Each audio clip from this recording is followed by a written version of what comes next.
At the engagement banquet, I announced that I was breaking off my engagement with my childhood sweetheart, Willow. She questioned me with anger and grievance just because I delivered medicine to another guy. I already told you we were just study buddies, but what she didn't know was that the so-called buddy of hers had just sent me a photo of the two of them being intimate along with a provocation. One call from me and she'll ditch you immediately. So, what if you two grew up together? In her heart, you're still not as important as I am.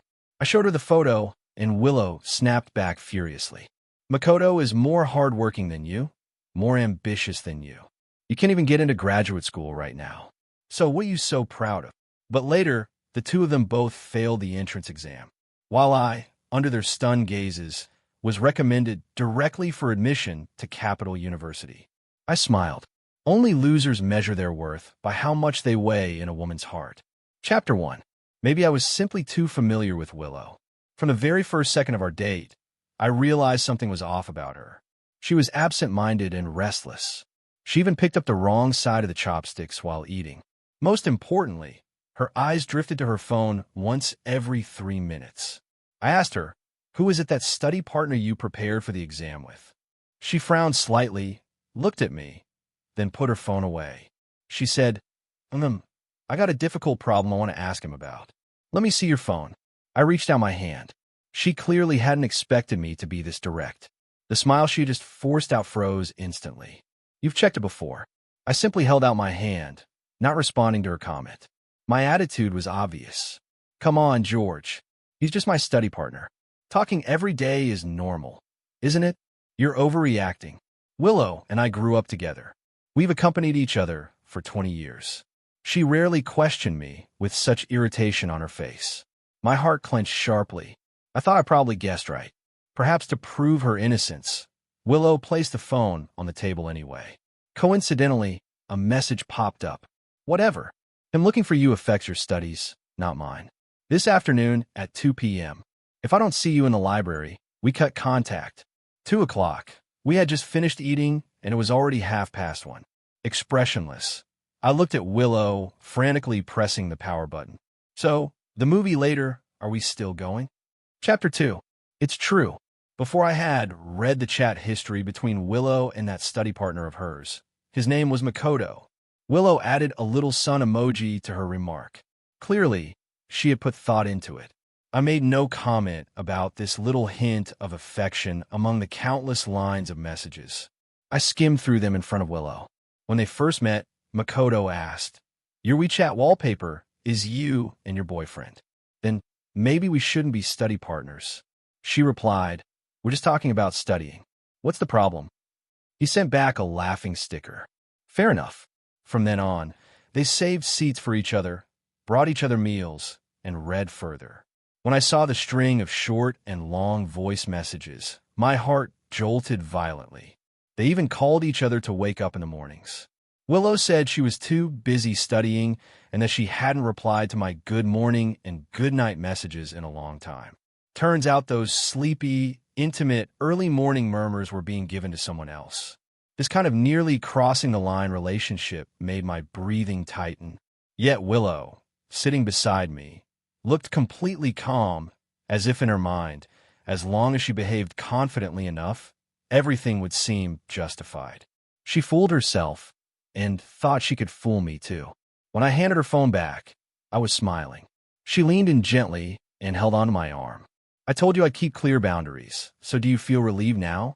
My thoughts snapped back. In the restaurant, Willow checked the time, then looked at me. She let out a sigh. "George, I'm really under a lot of pressure. I already planned to meet him this afternoon to work on test papers. Can't you be more understanding?" I pressed down the trembling in my hand under the table and smiled. "Sure, go ahead." She didn't have the time to wonder why I was being so considerate today. She rushed out as if every second mattered. Chapter 3. I sat in the shop for a long time, staring blankly at the ring on my right middle finger. When did I first realize something was wrong with Willow? Ridiculously enough, yesterday. Just yesterday, Makoto contacted me first. "Bro, I swear I'm done. You not taking the postgraduate entrance exam is one thing, but have you ever thought about Willow? You showing up to see her at this hour. You know how many practice problems she won't get to finish." I asked, "Who are you?" He typed for a long time, then sent this. Don't worry about who I am compared to you, her boyfriend. I'm far more qualified to be by her side. The account was an alternate one, different from the avatar Willow had saved for Makoto in her phone. But on his WeChat moments, I saw plenty of posts about Willow on a rainy road. He lifted his coat, and Willow laughed as she slipped herself into his arms. While he explained problems, the side of Willow's face leaned close to him, revealing a faint glimpse of pale, exposed skin. One photo showed her crouching down to put his shoes on, and behind them were white hotel bed sheets. They were in a hotel. Caption, "My obedient little kitten, you're useful for more than studying." My vision went dark. I nearly fell off the bed. After studying myself, I still couldn't control it. I vomited violently. None of the photos showed faces, but after knowing Willow for so many years, how could I mistake her? Forcing myself to stay calm, I took screenshots of all the evidence. In my heart, a stubborn voice said, at the very least, I have to personally ask Willow whether these are real or not. But now, the time jumped to exactly 2 o'clock. Willow had already left. It seemed there was no need to ask anymore. Betrayal isn't a concrete result. It's the moment trust collapses. There was one more thing I originally planned to tell her today as well. Makoto said I wasn't taking the postgraduate exam, but just a few days ago, the school approved my recommendation exemption for postgraduate admission. Chapter 4. Willow contacted me again late at night. She ordered my favorite late-night snack and sent a message. Sorry, George. I was supposed to watch the movie with you. After some time, when I catch up with progress, let's go to Sonia together to see the dolphins. Okay. I took the food from the delivery guy. It was my favorite, crab roe wontons. Willow knew everything, remembered everything. Yet even so, she still betrayed me. Why? Why did it have to happen? Maybe it was unwillingness. Maybe it was powerless anger. I desperately wanted a reason. I took out my phone and called Anna. She grew up with both me and Willow. What's wrong? She asked. As soon as she picked up, I calmly asked, Anna, tell me, why do people suddenly go bad? She was silent for a few seconds. Then a notification chimed. She sent me a screenshot. She said quietly, I don't know who you're talking about, but I've wanted to send you this for a long time. Stunned, I opened it. It was her chat with Willow. Anna asked, did George get a haircut? Willow replied in confusion. Did he? He didn't tell me. Anna, speechless, asked again, then who was that guy who just went into the hotel with you? The timeline jumped half an hour forward. Willow finally replied, you must have seen wrong. I didn't go into a hotel. Anna said, stop pretending. I'd recognize you even if you returned to ashes. Maybe that joking sentence broke the stiff atmosphere. Or maybe Willow desperately needed someone to vent to. She told the truth. Sigh. I know I shouldn't have, but do you get it? Me and George were like my left hand touching my right hand. My hand trembled. The phone slipped to the floor. The loud crash snapped me out of the breathless suffocation I was spiraling into. Chapter 5. That night, I didn't reply to Willow's messages. I sat in the dark watching her calls come in one after another. She called once. I counted once. When my phone was about to die, I plugged it in again. It went on until 3 o'clock in the morning. I counted 127 calls. What happened, George? Don't scare me. Pick up the phone. Please don't let anything happen to you. Leaning back against the pillow, I recalled the night when we were 18. When the college entrance exam results were released, she also called me just like tonight. She called over 100 times. I hadn't picked up because I was out with friends. So, she came straight to the private room. In the glowing eyes of the teenage girl, there was love she couldn't hide. George, I can go to Beijing just like you. I stared at her in surprise. Ever since she heard I had been recommended for admission to a university in Beijing, Willow never reached out to me again. Sometimes when I greeted her at school, she didn't even lift her head. It seemed like she didn't dare to look at me. Her long hair was messy, and that dull gray hoodie, the one she had worn the entire last year of high school, she still hadn't had time to change out of. But even like that, her beautiful, delicate face was striking. My friends crowded around me, teasing, asking who she was. I smiled and said, she was my friend. Suddenly, she lifted her head and asked, George, can we be more than friends? I still remember the cautious look in her eyes. At 18, Willow was afraid of falling too far behind me, desperately trying to catch up. That girl burning with passion made my heart race chaotically. After we got together, I told her, "It's okay. We're lovers. I can slow down and wait for you." She gently yet firmly shook her head. "No, George. I don't need you to compromise for me." Later, every day I spent with Willow was filled with happiness. She understood me well. She even remembered the snack flavor I liked when I was 6. But she was right. We really had known each other for too long. The sky was brightening when I finally fell asleep. This time, Willow didn't come looking for me, and she never will again. People don't run all at once. I just realized it too late. But once I did, then we should end. Willow, we're breaking up. Chapter 6. The next morning, I threw that sentence into Willow's chat window. Then my advisor called me in to guide the new applicants on their interview experience. By the time I returned, Willow still acted as if she hadn't seen the message. Expressionless, I prepared to block her. Just then, a familiar avatar popped up on my Moments feed. Makoto mentioned me. The accompanying photo was another picture. The difference was this one showed a face. Willow's eyes and cheeks were flushed red, looking emotionally at the person holding the phone beside her. Day off. The puppy said she was hungry, but she's already been fed. A caption with obvious implications. I took a deep breath, my chest rising and falling uncontrollably. So she wasn't asleep. She wasn't studying. Letting out a self-deprecating laugh, I took a screenshot without hesitation. Suddenly, Willow sent a series of messages. Chapter 7. Break up. Why? Give me a reason. You disappeared for a whole night. I worried all night, and this is what you say to me. Reply to me. We've been together for so long. You can't just throw me away like this. Without changing my expression, I switched directly to the delete contact page. Delete block. All done in one go. Reasons are meant for outsiders. As for Willow, Makoto was right about one thing. She was a dog. A scumbag dog back then. One of the reasons I didn't choose to take the postgraduate exam was that I didn't want to pressure Willow too much. Another reason was that my teacher said I would most likely receive a guaranteed recommendation for postgraduate admission.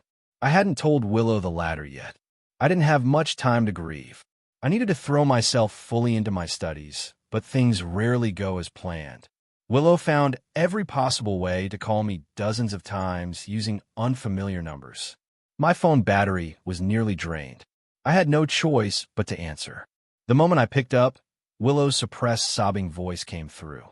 "George, my family said we should go back in a few days to talk about the engagement.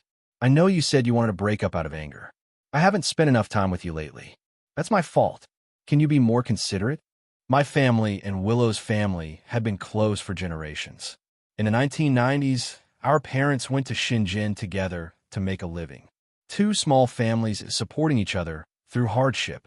Even when Willow and I were still in our mother's stomachs, we were practically considered a match made before birth. Later, when our families found out that Willow and I actually became a couple, they were overjoyed. We also planned to get married right after graduation, but now all of that had become a joke. I hung up after hearing just a couple of sentences. I didn't have the patience to spare for her. Unexpectedly, my mom came straight to my place. "George, I'm not blaming you. But no matter how busy you are, you need to look after Willow. You agreed to talk about the engagement, and then you rejected it again." I was speechless. "Mom, this isn't about being busy." "Then what is it?" "Your aunt and I already booked the place, and you haven't been home in so long. This weekend you're not allowed to cancel." I sighed. Only then did I realize some things couldn't be explained in a few sentences. Mom had always cared deeply about my relationship, and I had only ever spoken well of Willow in front of her. But now this was something I truly had to go home and explain clearly. Willow took the initiative to book the car, but my mom refused to let me make another reservation. In her eyes, Willow and I were probably just a young couple having a small fight, nothing serious. Everyone thought that, including Willow. On Saturday afternoon, she waited for me in front of the cafe. It was early autumn, the weather turning chilly. She stuffed a warm bag of roasted chestnuts into my hands before I could react. For a moment, the memory overlapped with every autumn we had shared. Willow smiled brightly. "The car still needs a bit more time." I'll peel chestnuts for you. If the shell gets stuck, just leave it in your hand. Okay. I stayed silent. She instinctively reached for my hand, and I avoided her. In that second, Willow froze in confusion. Her phone rang. She didn't have time to lower the volume, so I heard the faint whimpering on the other end. Willow, I fell. It hurts. There's no antiseptic in the dorm. What do I do? In just 1 second, Willow's brows tightened anxiously. The car she had booked also arrived at that exact moment. She looked at the car, then at me, clenching her fists. She said into the phone, "Wait for me. I'm coming right now." Chapter 8. Willow left, and I got into the car alone. I wasn't the one paying for it, so why not ride it? The night Makoto first added me, I scrolled through all of his posts from top to bottom, so I remembered clearly. Makoto had a small dark mole on his arm, but in the photo of the injury just now, it wasn't there. Should I say, Willow didn't even remember Makoto's mole, or perhaps she was flustered, willingly falling into the trap? The ride was 2 hours long. I've been exhausted at school lately, so I quickly fell into a deep sleep. When I woke up, Makoto had messaged me. It was a picture of his perfectly unharmed arm. He was even more straightforward than before. She knows I was faking it, but she still bought medicine for me. Can you make her do that? Willow said she's never going to get engaged to you. And she also said she likes people who work hard and improve themselves. You're not even preparing for the postgraduate exam. How do you have the nerve to cling to her? He even posted a real-time update. Caption: "We are believers in love. Only I can make her fall while fully awake." I pinched my brow, feeling amused. The postgraduate exam is a real battle, not child's play. Makoto still had the energy to compare himself with me. Does he even know how much progress he's made in his studies? I was about to turn off my phone when my advisor messaged me. "Gio, congratulations. You got the dean's recommendation. With your professional ability, your Capital University offer is basically guaranteed." A spark of joy lit up in my chest, sweeping away many days of gloom. At that moment, the car stopped and my mom opened the door. "Oh gosh, Gio, Annie hasn't seen you in so long. Where's Willow?" My mom brought me to the restaurant. As for Willow, I simply said she had something urgent and had to leave. Several people at the table fell silent instantly. What could be more important than discussing the engagement? I paused mid-step, stunned. Anna sat in the corner, looking like she was thoroughly enjoying the drama. She said she was here to witness childhood sweetheart's love. The corner of my lips twitched. Only a fool would believe that. Chapter 9. 3 hours later, Willow finally arrived. Honestly, I was curious too. Makoto said Willow wouldn't get engaged to me. So, how was she planning to end this? How could you act like this? Making Gio wait for you for so long. So inconsiderate. Willow's father was furious, and my mom quickly tried to smooth things over. "Oh, it's fine. It's fine. Studying is also important. Willow must have been held up by her exam preparation. Right, Gio?" My mom nudged me. I smiled politely. "Yes, studying." Willow glanced at me, cautious, as if to check whether I was angry. But clearly I was calm, even composed, so she let out a quiet sigh of relief. At the dinner table, since everyone knew each other well, the atmosphere eventually resumed. Both families chatted cheerfully. Willow sat beside me and tried to pour me a drink, but as soon as she lifted the bottle, Anna blocked her hand. "What are you doing?" Anna's tone was cool. "It's not time for the important part yet. Why are you trying to get George drunk? He's my boyfriend. Why wouldn't I be able to take care of him if he gets drunk?" They exchanged snipes, just like always. Nothing unusual. Meanwhile, my mind drifted as I listened to the parents discuss the marriage, bride price, wedding apartment, diary car.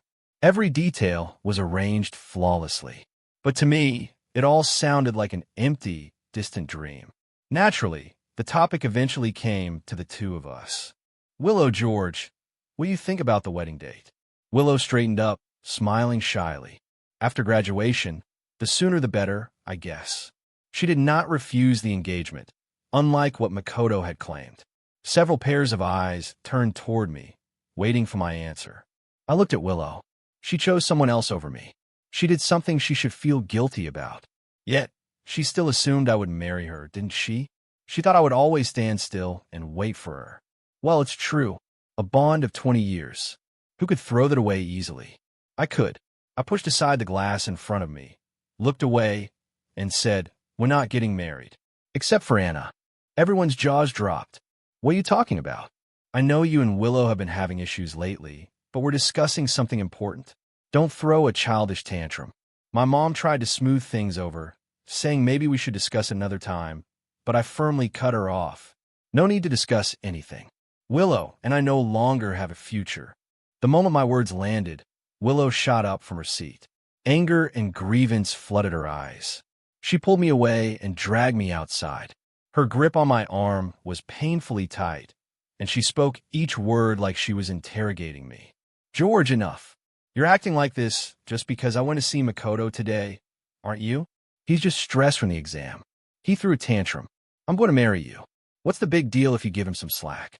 Yes, I shouldn't have left you today. But you're a man, aren't you? Can't you be more generous?" It was the first time I'd seen Willow so emotionally out of control, but I knew clearly. This wasn't because I rejected the engagement. It was because I showed hostility toward Makoto. People who cheat also feel guilt. They question themselves. They panic. They get angry out of shame.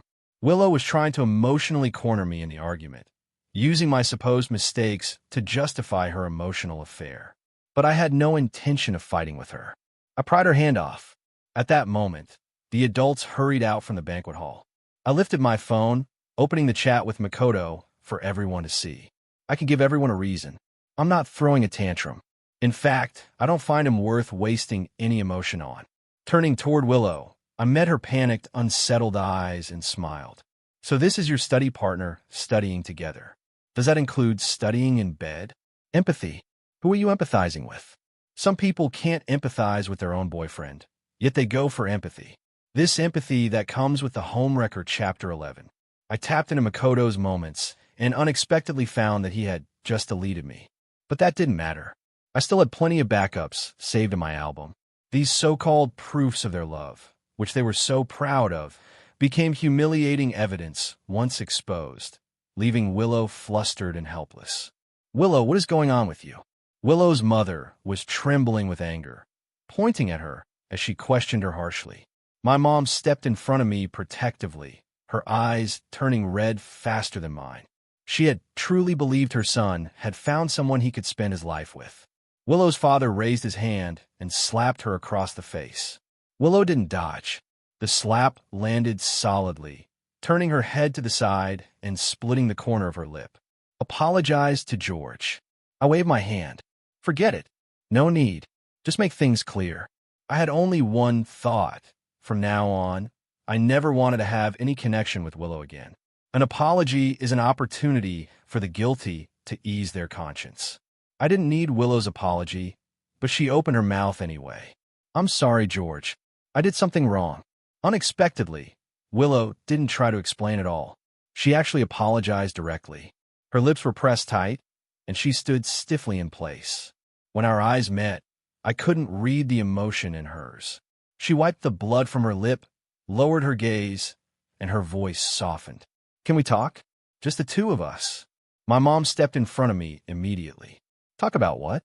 What is there left to talk about? Get away from my son." She was so emotional that her shaking finger nearly jabbed Willow in the face, but Willow kept her eyes on me, not backing down in the slightest. I pulled my mom back and nodded. "All right, we can talk, but only once." If it was going to end, then it needed to end cleanly. Chapter 12. We sat in a dessert shop. Back in high school, we used to come here often under the heavy, suffocating atmosphere.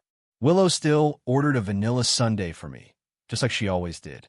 We once talked about everything, but now neither of us had the courage to speak. I was tired.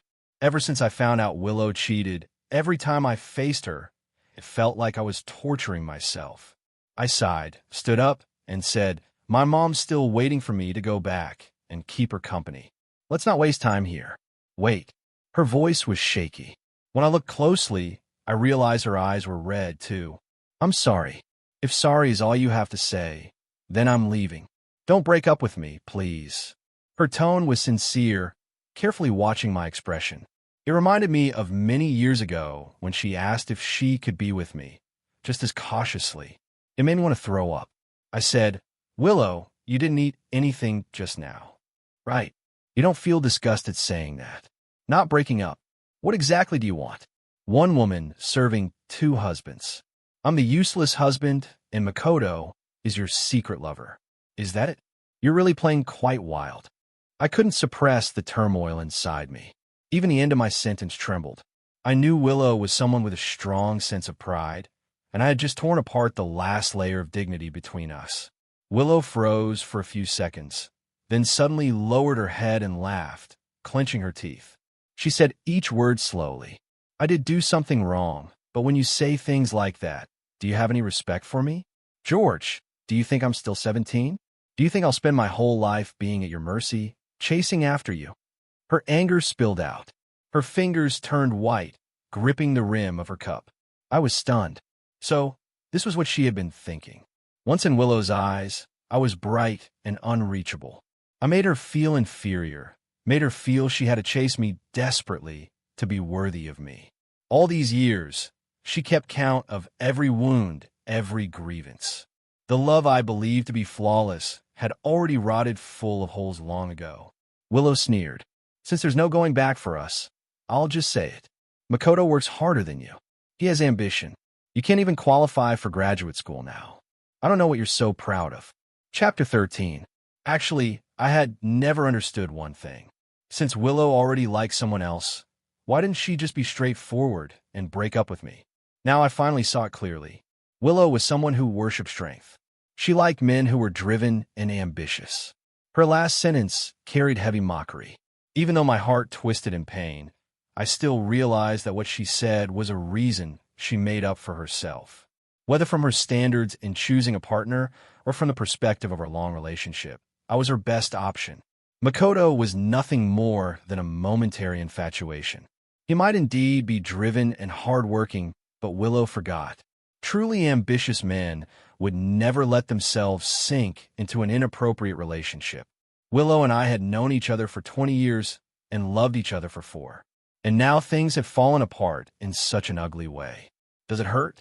Of course it hurts. Every word she said stabbed into my heart, making my breath sting. But that was all. What needed to end must end. Once it ends, I still have my own path to walk. I was much more composed than Willow imagined.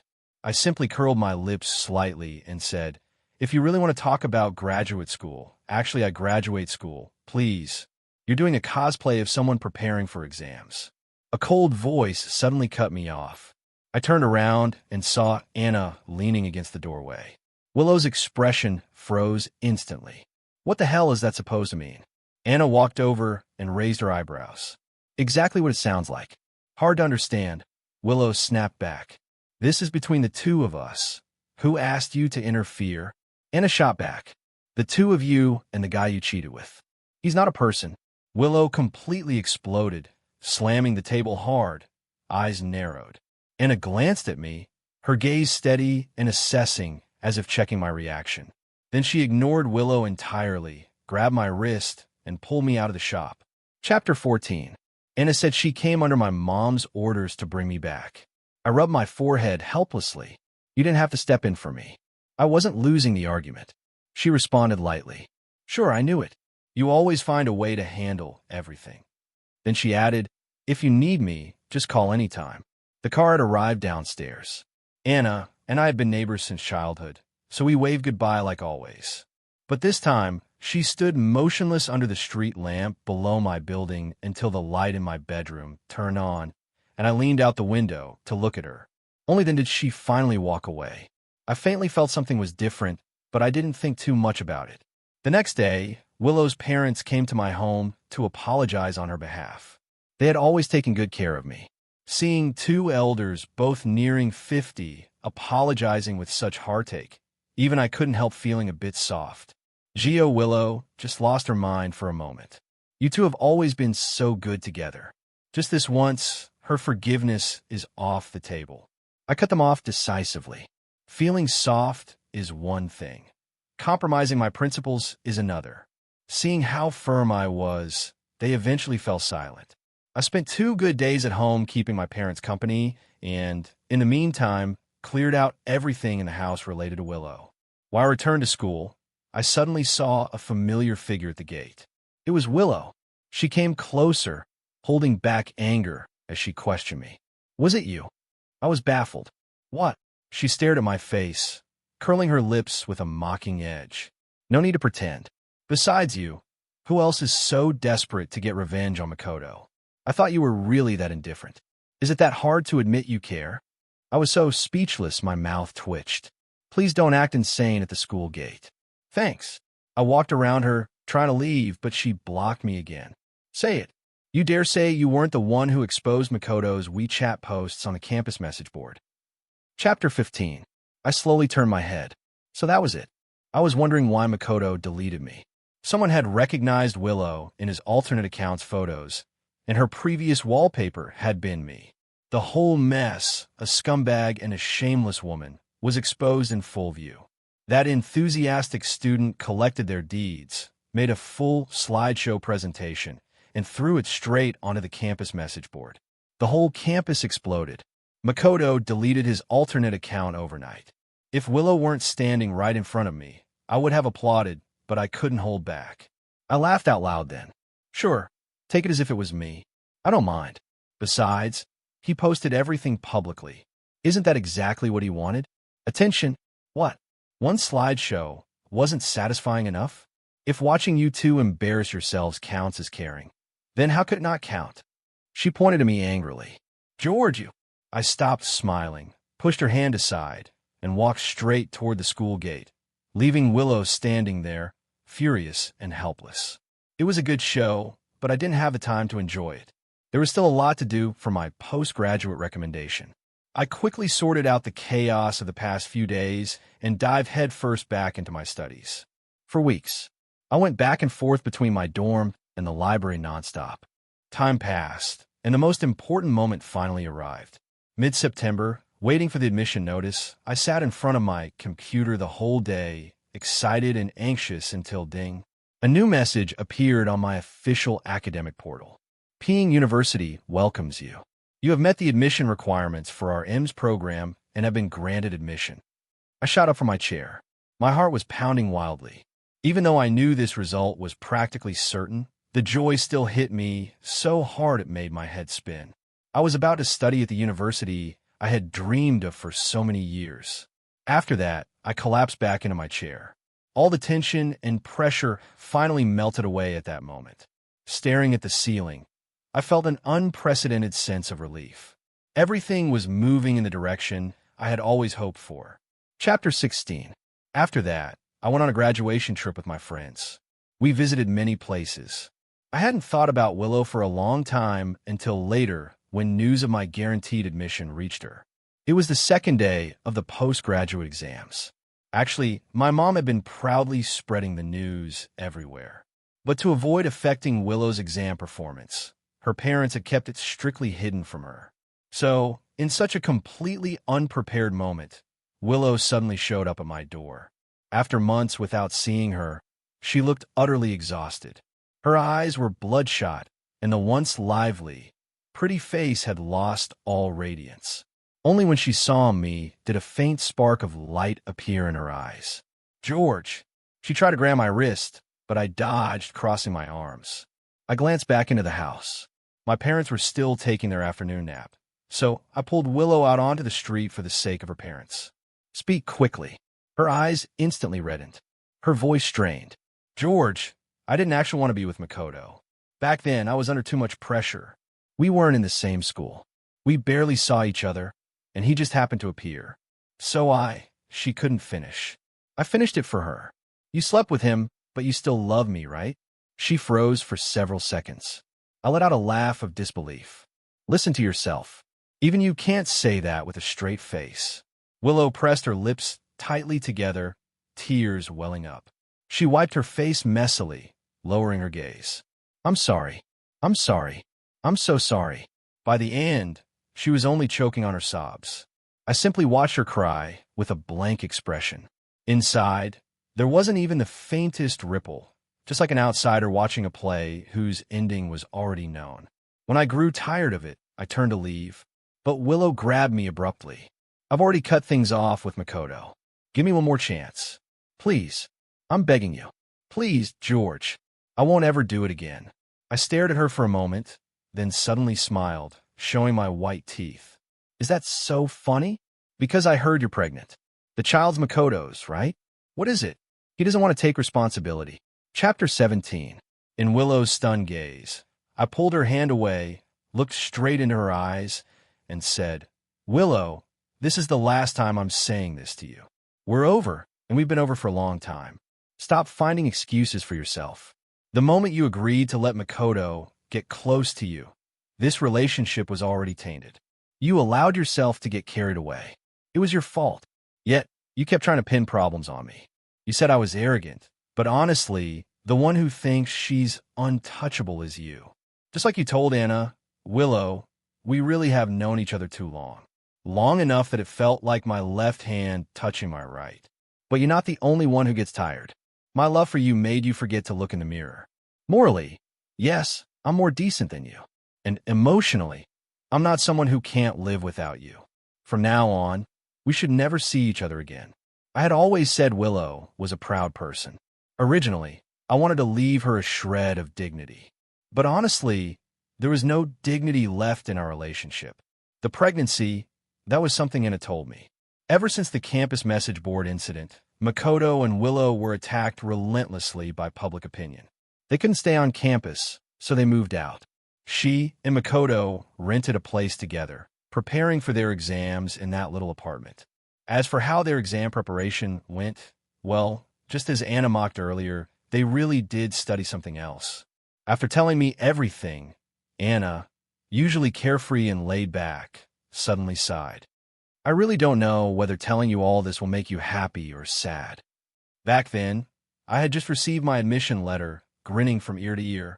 Listening to gossip is always delightful. When she saw I was genuinely smiling, Anna suddenly said, Since you're in such a good mood, can I ask you something? What is it? Would you consider giving me a chance? I froze.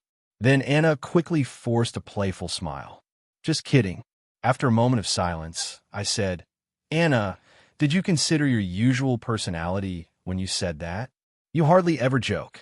She stiffened, then murmured, Sorry, I shook my head and cut her off before the next firm, genuine love arrives in my life.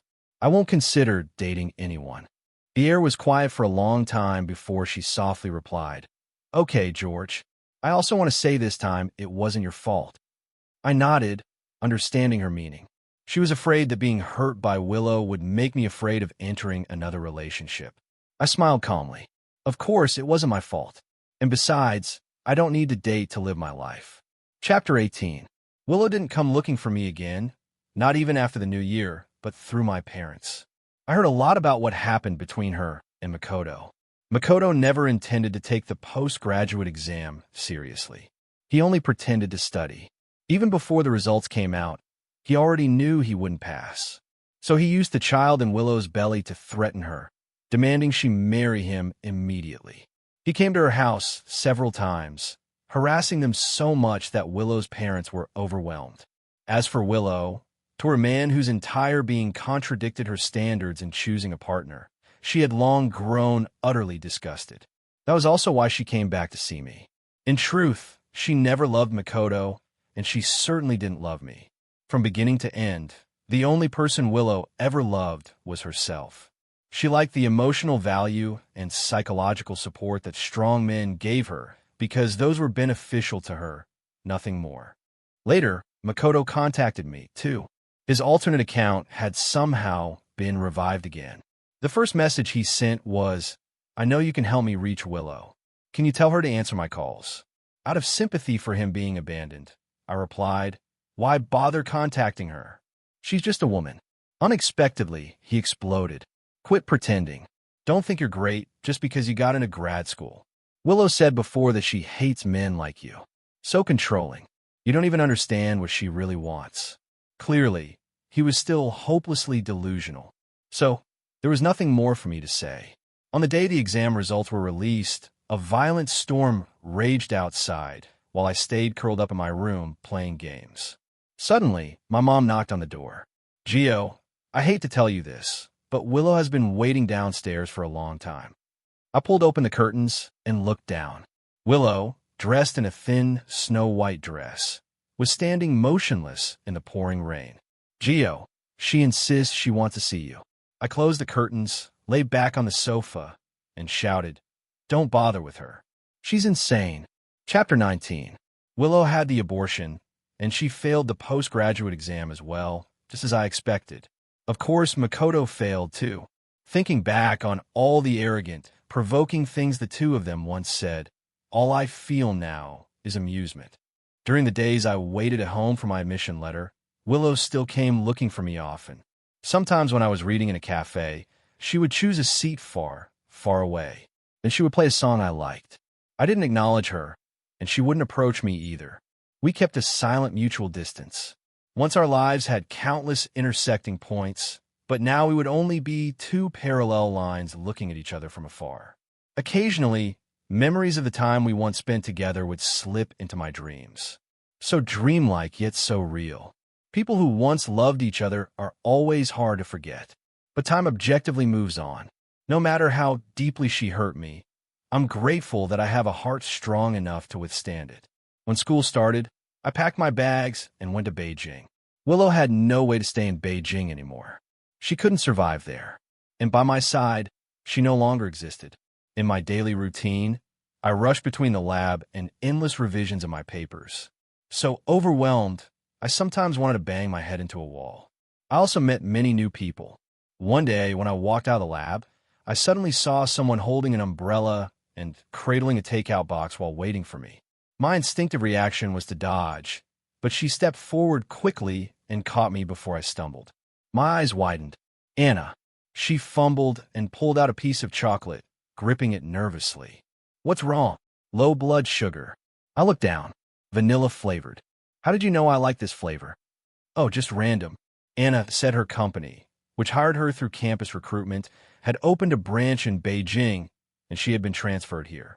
While helping her move, I complained, "No way. It's really such a coincidence." She smiled, shimmering with hope and restrained emotion. "Yes, truly a coincidence."